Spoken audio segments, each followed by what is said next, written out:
They thought I was nothing but a penniless charity case, someone too insignificant to be worthy of love or respect. My boyfriend dumped me for the girl who made my life a living nightmare, convinced she was a better trophy. But what they didn't know was that I'm the hidden heiress to a billion-dollar empire. And now I'm back, not just to reclaim my pride, but to make them both regret ever underestimating me. I used to think love was supposed to heal you. That when someone said they'd never leave, they meant it. But standing there in the crowded hallway, watching Aiden's hand slip into Serena's, I realized how naive I'd been. My name is Luna Evans, the invisible girl everyone thought was too poor to matter. A scholarship student. The charity case. The one who blended into the background while the popular ones ruled the school like it was their kingdom. And Aiden Cole, he was their prince. My prince. At least he was supposed to be. I still remember the way he looked at me the first time we met. Like I was something precious. His smile made me believe I'd finally found someone who saw me for who I was, not what I didn't have. But the truth was, he never really saw me at all. He only saw what he wanted to see, a fragile girl he could save, and then discard when it no longer made him feel good about himself. It all started unraveling the day Serena Blake decided she was bored. Serena, with her perfect hair, designer shoes, and the icy blue eyes that always found me whenever she needed someone to humiliate. She was rich, beautiful, untouchable, and she'd always made sure I knew I was none of those things. I should have known the moment she set her sights on Aiden, it was over for me. But hope is a stubborn thing. It clings to your ribs even when your heart is already cracking. I tried to pretend everything was fine. That the way he stopped texting back was just because he was busy. That the way he barely looked at me in class was just stress. But the morning I found them together, their lips inches apart, I understood exactly how replaceable I was to them. Luna, he said, not even bothering to look ashamed, I think it's time we stopped pretending this is working. Serena stood behind him, arms crossed over her chest, her lips curved into a satisfied little smirk. Don't take it personally, she purred. Some of us just fit better. I felt something inside me go cold, like a switch had been flipped. I didn't cry. I didn't scream. I didn't beg him to stay. Instead, I just nodded. You're right, I whispered. This was never going to work. They thought my silence was surrender, that I'd finally accepted my place at the bottom of their world. But they had no idea who I really was. My parents died when I was 12. Everyone thought they'd left me nothing but debt, that the Evans name had dissolved into nothing. But the truth was, my inheritance was hidden, tied up in trusts and companies no one could trace back to me. My grandfather had made sure I would never be forced to depend on anyone's pity. I was worth billions. And I'd spent the last 5 years learning exactly how to use that money, that power, to make sure no one could ever hurt me again. So when I walked away that day, I wasn't broken. I was reborn. In that moment, I made a promise to myself. I would show them who they'd underestimated. I would take everything they cared about, piece by piece, and leave them with nothing but the same hollow emptiness they tried to bury me in. Because I wasn't the girl they thought they'd destroyed. I was Luna Evans. And this was just the beginning. The hardest part wasn't leaving Aiden behind. It was realizing he'd never loved me at all. Maybe I was convenient. Maybe I was just a placeholder until something better came along. But whatever I'd been to him, it was over. I packed up my things that afternoon. The tiny dorm room that had been my refuge now felt like a prison, every corner haunted by memories I wished I could burn away. The photos of us together, the ones where I was smiling so wide it almost looked real, went straight into the trash. Serena's voice kept echoing in my head. Don't take it personally. Like my entire world crumbling was just a minor inconvenience to her. Like stealing Aiden was nothing but a hobby she'd pick up between shopping trips and spa days. I wondered if she would still smirk when she realized who I really was. I left campus without telling anyone. No goodbyes, no explanations. Let them think I'd run away in shame. It was easier that way. The less attention, the better. In reality, I wasn't disappearing. I was transforming. My driver was waiting for me by the gates, the black car gleaming in the afternoon sun. When I slid into the back seat, I felt the weight of my old life fall away. Where to, Miss Evans? He asked. I took a deep breath. Home. Home wasn't some crumbling apartment on the edge of town like everyone assumed. It was a mansion hidden behind iron gates and tall hedges, a place I'd only returned to in secret. My grandfather had insisted I live modestly, that I learn how people treated me when they thought I was nothing. He said it would build my character. I didn't understand his reasoning back then. But now I was grateful, because now I knew exactly who deserved my kindness and who deserved my wrath. When the car rolled up the long driveway, I felt something I hadn't felt in years. Power. My assistant, Daniel, was already waiting on the steps. He'd been my grandfather's right hand, and now he was mine. Miss Evans, he greeted me with a small bow. Shall we begin? Yes, I said, my voice steady. It's time. He nodded once, then handed me a slim leather folder. Inside was everything I needed: financial records, ownership documents, private investigations. Proof that I controlled more than anyone would ever suspect. As the sun set behind the mansion, I sat alone in the study and traced my fingers over the names on those papers. Aiden Cole, Serena Blake. They had no idea I could buy and sell everything they thought made them superior. Their fancy cars, their trust funds, their reputations.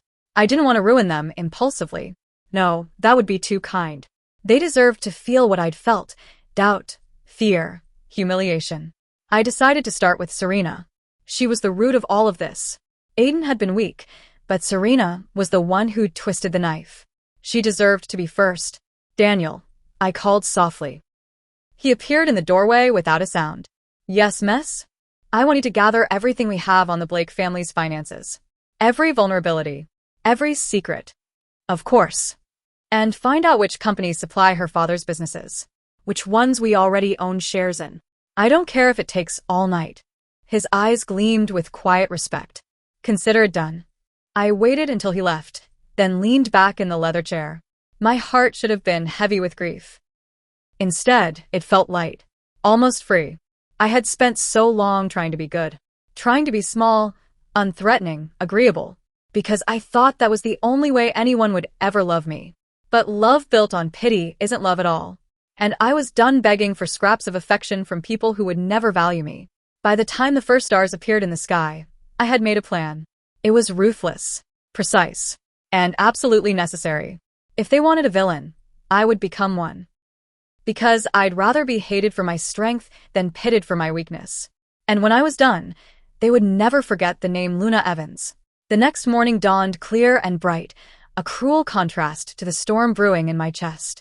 I didn't bother going back to campus. I didn't owe them any explanations.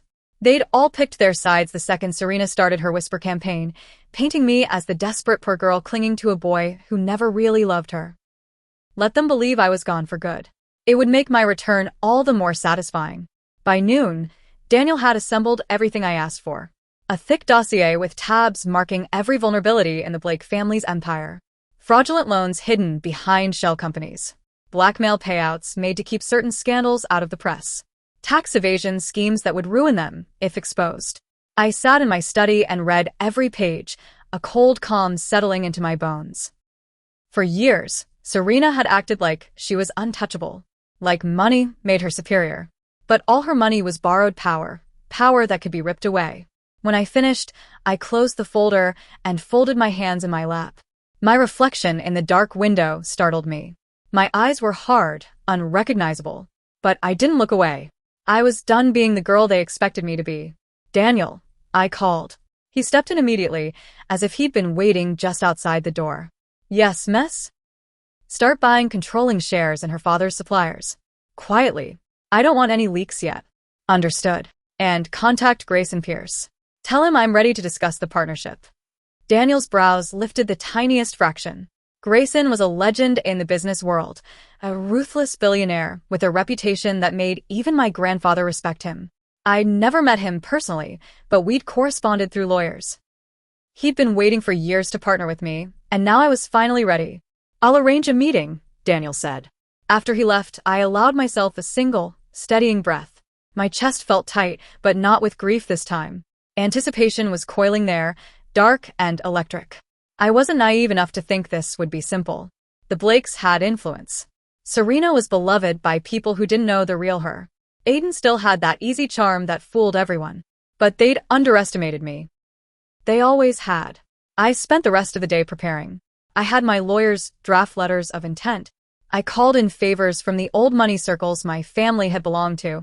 Every step felt like shedding another layer of the old Luna, the one who apologized for existing. When the sun set, I stood in the foyer of the mansion and watched the golden light fade across the marble floors. I thought of Aiden, his arm around Serena's shoulders, his voice so casual when he told me we were over. I wondered if he'd hesitated at all, if he'd felt even a flicker of guilt when he threw me away. Some part of me still wished he had. But I couldn't afford those feelings anymore. The next morning, I dressed carefully in a navy suit that made me look older, sharper. My hair was pulled back into a sleek twist. No traces of the shy girl I'd been at school remained. Grayson Pierce was waiting for me in the private conference room of his downtown skyscraper. He rose when I entered, his gray eyes assessing me with a cool curiosity. "Miss Evans," he said smoothly. "I've been looking forward to this." "So have I," I replied, my voice calm. He gestured for me to sit. "I must confess, I wasn't sure you'd ever step into your inheritance. Your grandfather was a brilliant man, but he had unconventional ideas about how to prepare you. He believed in letting people show me who they really are," I said quietly. Grayson tilted his head, as though intrigued. "And have they?" "Yes." A faint smile touched his lips. "Then you're ready." We spoke for hours. He laid out how our companies could merge assets to seize control of the Blake family's suppliers and creditors. Every detail was precise, meticulous. When we finally signed the preliminary agreements, I felt the last pieces of my old life fall away. By the time I returned home, news of my return had already started to leak. Aiden texted me. "Just one line. Luna, can we talk?" I stared at the message until the letters blurred. Then I turned off my phone. If he wanted to talk, he could watch me from afar, just like I'd watched him choose someone else. Because I wasn't coming back to be their victim. I was coming back to be their reckoning. 3 days later, the first domino fell. It started with a rumor. An anonymous tip to a business journalist about irregularities in the Blake family's accounting. Then another leak. This one about the hush money Serena's father had paid to cover up a scandal involving their biggest investor. I didn't have to be there to see it happen. I could picture it perfectly. Serena at her father's dinner table, watching his phone light up with panicked calls. The first cracks forming in the pedestal she'd built her entire identity on. And while their world began to wobble, mine settled into place. Daniel kept me updated every hour. Controlling shares were purchased, contracts were signed, and the Blake suppliers started renegotiating their terms that would squeeze them until they had no choice but to come crawling for help. It wasn't about the money. It was about showing them they weren't untouchable, that the girl they'd mocked and discarded was powerful enough to make them kneel. On the 4th day, I finally returned to campus. I hadn't planned to, but there was a part of me, spiteful, maybe, that needed them to see I hadn't disappeared in shame. The moment I stepped out of the black car, silence spread like a wave across the courtyard. People turned to stare. Whispers rose behind cupped hands. "She's back. Did you hear? She's rich." "No way. She was just a scholarship kid." I ignored them all. My heels clicked over the paving stones as I walked to the main building. Each step felt like reclaiming something I'd lost.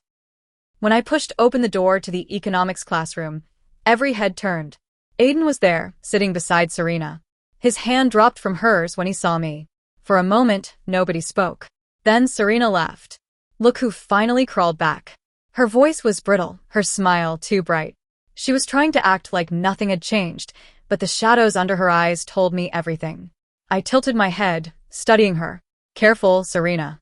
It's exhausting pretending you still have the upper hand." Color rose in her cheeks. "What are you talking about?" I smiled, slow and deliberate. "You'll find out soon enough." Aiden stood, like he was about to say something. Maybe an apology. Maybe a plea. I didn't care. I walked right past them and took a seat in the front row. For the rest of the lecture, I felt their eyes burning into the back of my head. When class ended, Aiden followed me into the hallway. "Luna, wait." I didn't stop. He caught my arm, and I turned to look at him. Up close, he looked tired. "Guilty." Smaller than I remembered. "I need to talk to you," he said, voice low. "About everything." "There's nothing to say," I replied evenly. He shook his head. "I made a mistake. Serena, she isn't who I thought she was. And I'm not who you thought I was either." His grip loosened. "I know. Everyone's talking about you. About your family. Why didn't you ever tell me?" "Would it have mattered?" I asked quietly. "If you thought I had money, would you have stayed?" His mouth opened. Closed. He didn't answer, and that was answer enough. I stepped back, freeing my arm. Don't pretend this is about love, Aiden. You made your choice. He looked like he wanted to protest. But before he could, Serena appeared beside him, her expression murderous. Stop chasing her, she hissed. You look pathetic. I almost laughed. The cracks in their perfect facade were spreading faster than I'd expected. Don't worry, I told her softly. This is the last time you'll see me up close. Enjoy what you have left, Serena. It won't be much longer. She paled, but I didn't stay to watch her scramble for a comeback. I walked away, my pulse steady, my mind clear. For the first time in years, I felt completely in control. This wasn't just revenge. It was justice. The next phase of my plan required precision. I'd shown them I wasn't gone. I'd let them glimpse the power they'd scorned. Now it was time to make it undeniable. Over the next week, the pressure on the Blake family business escalated. One by one, their suppliers announced they were suspending contracts, pending renegotiation. Investors started pulling out. Rumors of bankruptcy spread like wildfire. Serena tried to put on a brave face. I watched her pretend nothing was happening as she walked the halls with her perfect hair and her brittle smile. But the fear in her eyes was impossible to hide. I almost felt sorry for her. Almost. Aiden, though. He didn't even try to keep up appearances anymore. He looked lost, like he'd woken up in a nightmare he couldn't escape. He tried to talk to me again, texted, called, waited outside my classes. I ignored him all. The Luna he'd loved, if he'd ever loved me, was gone. One evening, Daniel met me in the study, carrying a slim envelope. It's done, he said. I took it, heart thudding. Inside was the final piece. Documents confirming my full ownership stake in the holding company that controlled the Blakes' primary creditors. In simpler terms, I now held the fate of Serena's family in my hands. You're sure they can't trace this back to me? I asked. Absolutely. He smiled faintly. But eventually they'll figure it out. Do you want them to? I thought about it. About how satisfying it would be to watch Serena realize the girl she'd bullied had orchestrated her downfall. Yes, I said quietly. But not yet. Daniel inclined his head. I'll inform the legal team. After he left, I sat alone, staring at the papers. I should have felt triumphant. And part of me did. But there was something else lurking under the adrenaline, a hollow ache I couldn't quite name. Even with all this power, there was no going back. I would never be the girl who believed Aiden's promises or let Serena's words cut me. I had burned that version of myself to the ground. And maybe that was a good thing. The next morning, I received an invitation I hadn't expected. Aiden's mother, Elaine Cole, wanted to see me. She'd always been polite to me, in the way people with old money were polite to stray dogs. I knew better than to think she'd suddenly grown fond of me. If she was reaching out, it was because she knew her son's life was collapsing. I considered ignoring her. But curiosity won. I arrived at her townhouse just before noon. Aiden was nowhere to be seen. Elaine greeted me in the sitting room, her face carefully composed. Luna, thank you for coming. I'm not here to reconcile with Aiden, I said bluntly, taking a seat. She gave a tiny, humorless smile. I didn't imagine you would be. I asked you here because I thought you deserved to hear this directly. I said nothing, waiting. She took a slow breath. I know about your family's holdings, about the moves you've made in the last month. I felt my spine stiffen, but I didn't look away. And I wanted you to know I understand why you're doing this, she said. Serena has always been difficult. And Aiden, she sighed. My son is easily led. I won't make excuses for him. The admission surprised me. For a moment, she almost seemed human. You didn't bring me here to apologize, I said finally. No, she agreed. I brought you here to ask you a question. I raised a brow. How far are you planning to go? She asked softly. I searched her face. For the first time, I saw fear there. Not for herself, but for Aiden. As far as I need to, I said. Elaine studied me for a long moment, then nodded. I see. Then I won't try to stop you. I rose to leave. But as I reached the door, she spoke again. I'm sorry, she said, so quietly I almost didn't hear it. For what it's worth. I didn't turn around. It's not worth much, I replied and walked out. As the door closed behind me, the ache in my chest shifted. This wasn't just about revenge anymore. It was about finally taking control of my own story. I left Elaine Cole's townhouse with my pulse steady, my mind clearer than it had been in weeks. She thought she understood me, thought she could predict how far I'd go. But the truth was, I hadn't decided yet myself. Some nights, I lay awake imagining Serena's face when she realized her life was unraveling because of the girl she used to call pathetic. Other nights, I thought about Aiden, how he'd looked when he told me it was over, and whether he regretted it at all. By the end of the week, the Blake family was in full crisis mode. Their credit lines were frozen, suppliers were demanding immediate payments, and the media had caught wind of the rumors. Serena still showed up to class with her chin high, but she looked hollowed out, like she hadn't slept in days. Her friends whispered behind her back now instead of following her around like obedient shadows. It was almost too easy. One afternoon, I was reviewing contracts in my study when Daniel stepped in. "Miss Evans," he said carefully, "there's been a development." I looked up. "What is it?" He set a tablet in front of me. On the screen was an email, leaked to the press, detailing fraudulent loan applications tied to the Blake's company. The story was already going viral. "This wasn't us," Daniel said, watching me closely. "We've been careful." I scrolled through the article.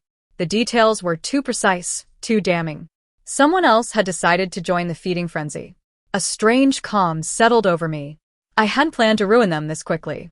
I wanted them to feel the dread stretch out, to understand every day that their fall was inevitable. But now, the end was coming faster than I'd expected. "Let it play out," I said finally. Daniel nodded, but I could see the question in his eyes. Was I sure? I wasn't. But I also wasn't about to stop it. That evening, as the sun dipped below the city skyline, my phone buzzed. "Aiden again. Please. I need to see you." I almost deleted the message without replying. But some stubborn part of me needed to hear what he had to say. I told him to meet me in the old botanical garden behind campus. It was the place where we'd shared our first kiss, back when I still believed in fairy tales. When I arrived, he was already there, standing beneath the twisted iron archway. He looked different, defeated. His hair was messy, his clothes wrinkled, like he hadn't cared enough to keep up appearances. "Luna," he breathed when he saw me. "Thank you for coming." I didn't respond. I just waited. "I know you don't owe me anything," he began, his voice unsteady. "But I need you to understand what I did. Leaving you for her, it was the worst mistake of my life." I studied him in the fading light. The regret in his eyes looked real. Maybe it was. But it didn't change anything. "Why are you here, Aiden?" I asked. "Because everything is falling apart," he said hoarsely. "And I keep thinking, if I hadn't been so blind, maybe none of this would have happened." I tilted my head. "You think this is your punishment?" He flinched. "Isn't it?" For a moment, I almost pitied him. Almost. "I didn't do this because you broke my heart," I said quietly. "I did this because you both thought I was nothing. Because you treated me like I was disposable." He swallowed hard. "I was wrong." "Yes," I agreed. "You were." Aiden took a step closer. "I still care about you." I felt something twist inside me, old memories trying to resurface. His smile, his laugh, the way he used to hold my hand like it meant something. But those memories were just ghosts. "I don't care," I said evenly. He flinched again, like I'd slapped him. "Luna, don't say my name like you have any right to it."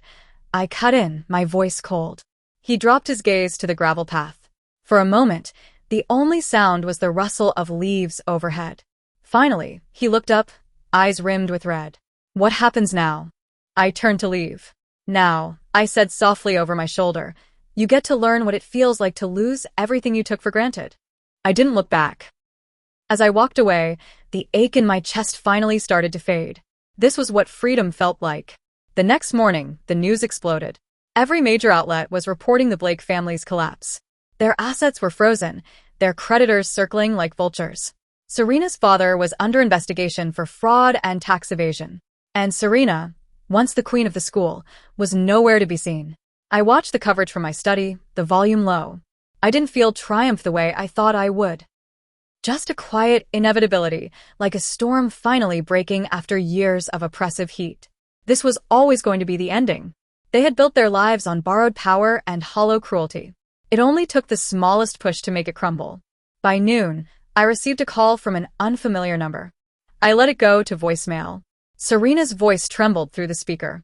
"Luna, I know you hate me, But please, if there's anything left in you that remembers what it feels like to be powerless, please stop this. For a second, her words almost pierced the armor I'd built around my heart. But then I remembered the way she'd laughed when Aiden ended things. The way she'd leaned against him, triumphant, while I stood there breaking. No. I owed her nothing. I deleted the message without replying. That afternoon, I went back to campus one last time. I wasn't there to gloat. I didn't care about the whispers or the wide-eyed stares that followed me across the quad. I was there because I needed closure. Aiden was waiting by the library steps, like he'd known I would come. His shoulders slumped when he saw me. "Luna," he said softly. I didn't stop walking. "Please," he tried again, stepping into my path. "Just hear me out." I raised an eyebrow. Why? "So you can feel better?" His throat worked. I'm sorry. "I know that doesn't change anything, but I need you to know it." "I don't," I said, voice calm. "I don't need anything from you." He flinched like I'd struck him. For a moment, he looked exactly like he had the day he let Serena wrap her hand around his arm. Too weak to fight for me. Too selfish, to be honest. "You were never the person I thought you were," I said. His eyes glistened, but he didn't look away. "And you were never the person I deserved." "You're right about that," I whispered. I stepped past him without another glance. Inside the library, the air smelled like old paper and sun-warmed wood. I walked between the rows of shelves until I found the corner where we used to sit together, back when I still believed in happy endings. I rested my hand against the cool metal edge of the shelf, letting myself feel it one last time. The girl who used to sit here, quiet, hopeful, so desperate to be loved, was gone. And I didn't miss her. I turned and left, the door closing behind me with a soft click that felt final. Outside, Daniel was waiting by the car. "It's done," he said gently. "Yes," I agreed. "It is." We drove away, without looking back. That evening, I poured a glass of wine and walked onto the balcony, overlooking the gardens. The sky was streaked with the last colors of twilight, everything bathed in a golden haze. I thought about everything I'd lost, and everything I'd taken back. Some people would say revenge is empty, that it doesn't heal you. Maybe they were right, but it does something else. It gives you the power to end your story on your own terms. For so long, I'd been the girl everyone pitied or mocked. The poor charity case, the disposable girlfriend. Not anymore. I was Luna Evans, the girl who refused to stay broken. The girl who made them regret underestimating her. And from now on, I would never let anyone decide my worth again. As the last light faded, I felt something in me settle. Peace. Finally, I woke to another string of headlines. Blake family assets frozen amid scandal. Anonymous buyer secures control of multiple Blake holdings. Speculation mounts over the mysterious heiress behind the takeover.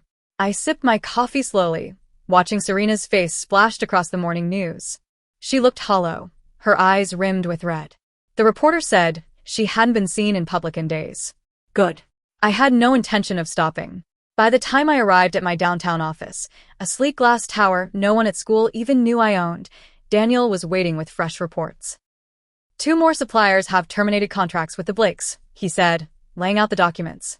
Their liquidity will be exhausted within the week. And their creditors? I asked. Ready to call in their loans, he replied. Would you like to accelerate the process? I thought of Serena's last message, her trembling voice begging me to stop. No, I said calmly. Let them squirm. I wasn't interested in a clean break. I wanted them to feel every hour of uncertainty, every sleepless night. I wanted them to understand what it felt like to have everything you believed was secure turn to dust. Aiden tried again. He called, texted, showed up at places he thought I might go. When he appeared outside my office, hair disheveled, eyes shadowed, I didn't let him in.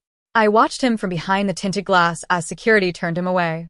He looked up, searching the windows for any sign I might be watching. I didn't move. If he thought there was still a chance for absolution, he was wrong. I would never be that girl again. A week passed in a blur of quiet triumph.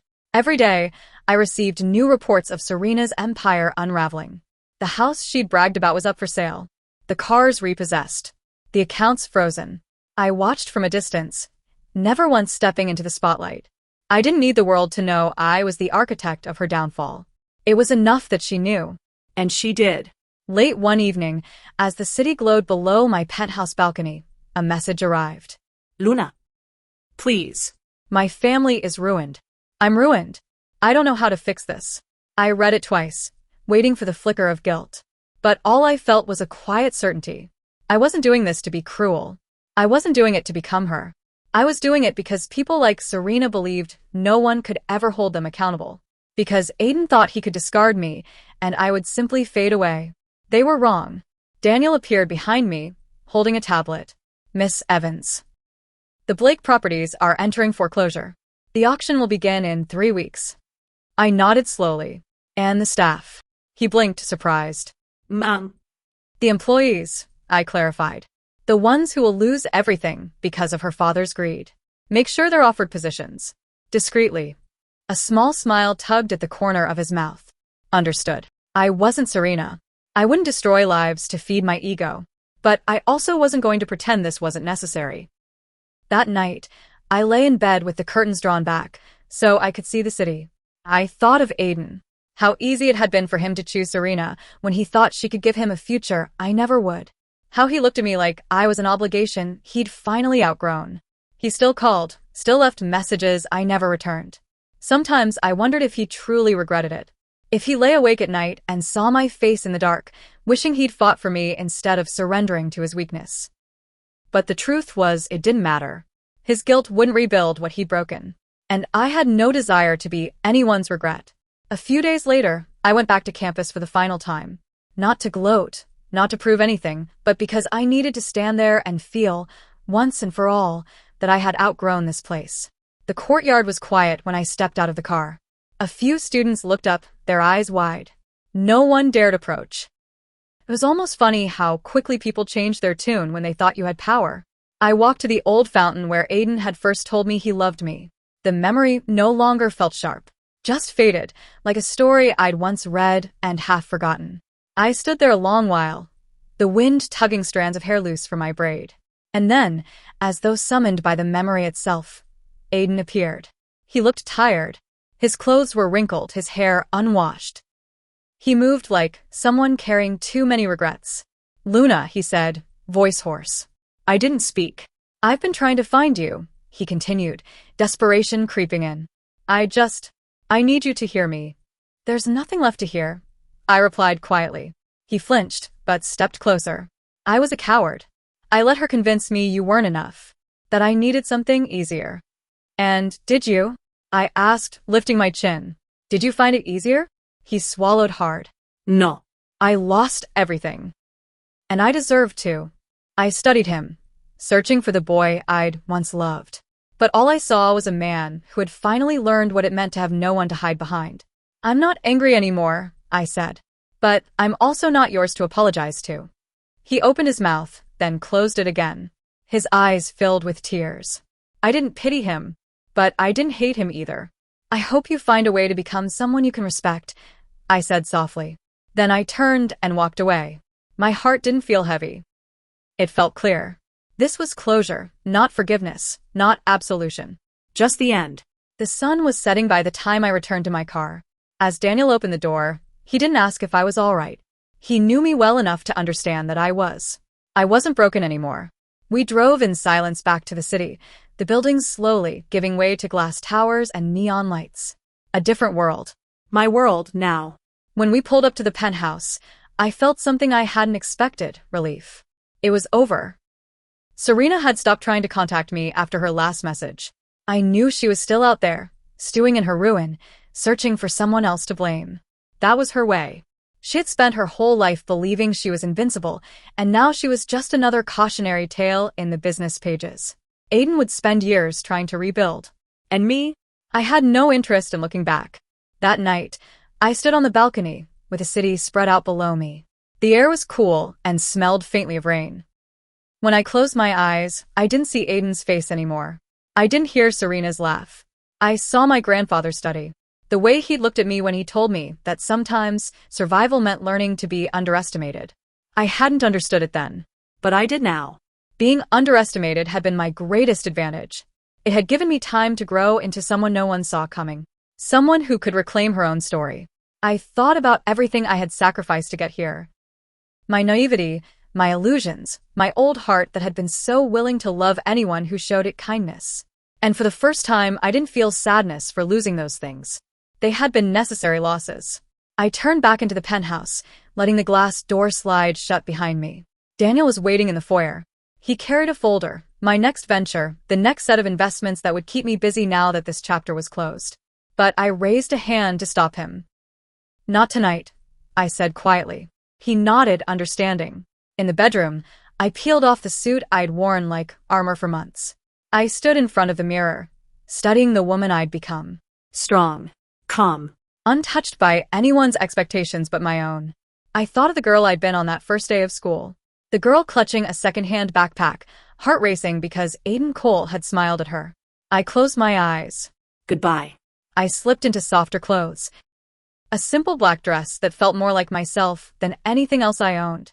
No labels, no power plays. Just Luna. In the kitchen, I made tea.